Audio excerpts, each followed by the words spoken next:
തെരഞ്ഞെടുപ്പ് കമ്മീഷന്റെ പോർട്ടലും ആപ്പും വഴി ഇനി ഓൺലൈനായി വോട്ടർ പട്ടികയിൽ പേര് ചേർക്കുന്നതിന് ഇ-സൈൻ നിർബന്ധമാക്കി.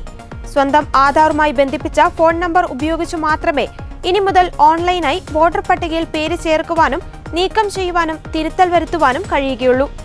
ഓൺലൈനിലൂടെ വ്യാപകമായി വോട്ടർ പട്ടികയിൽ ക്രമക്കേട് നടത്തുന്നുവെന്ന പ്രതിപക്ഷ നേതാവ് രാഹുൽ ഗാന്ധിയുടെ ആരോപണത്തിന് പിന്നാലെയാണ് തെരഞ്ഞെടുപ്പ് കമ്മീഷന്റെ പുതിയ പരിഷ്കാരം. നേരത്തെ വോട്ടർ തിരിച്ചറിയൽ കാർഡിലെ നമ്പറുമായി ഏതെങ്കിലും ഒരു ഫോൺ നമ്പർ ബന്ധിപ്പിച്ച ശേഷം ഓൺലൈനായി വോട്ടർ പട്ടികയിൽ പേര് ചേർക്കാനും നീക്കാനും സാധിക്കുമായിരുന്നു.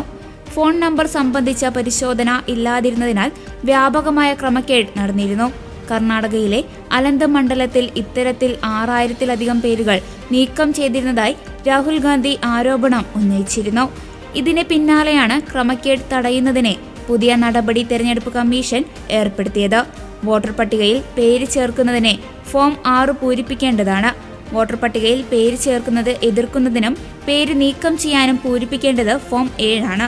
തിരുത്തൽ വരുത്തുന്നതിന് പൂരിപ്പിക്കേണ്ടത് ഫോം 8 ആണ്. ഈ ഫോമുകളിലെയും നടപടിക്രമങ്ങൾ പൂർത്തിയാക്കുന്നതിനാണ് ഇ-സൈൻ കേന്ദ്ര തെരഞ്ഞെടുപ്പ് കമ്മീഷൻ നിർബന്ധമാക്കിയത്. അതായത് ആധാറുമായി ബന്ധിപ്പിച്ച മൊബൈൽ നമ്പർ ഉപയോഗിച്ച് മാത്രമേ ഇനി മുതൽ ഈ നടപടിക്രമങ്ങൾ പൂർത്തിയാക്കാൻ സാധിക്കുകയുള്ളൂ.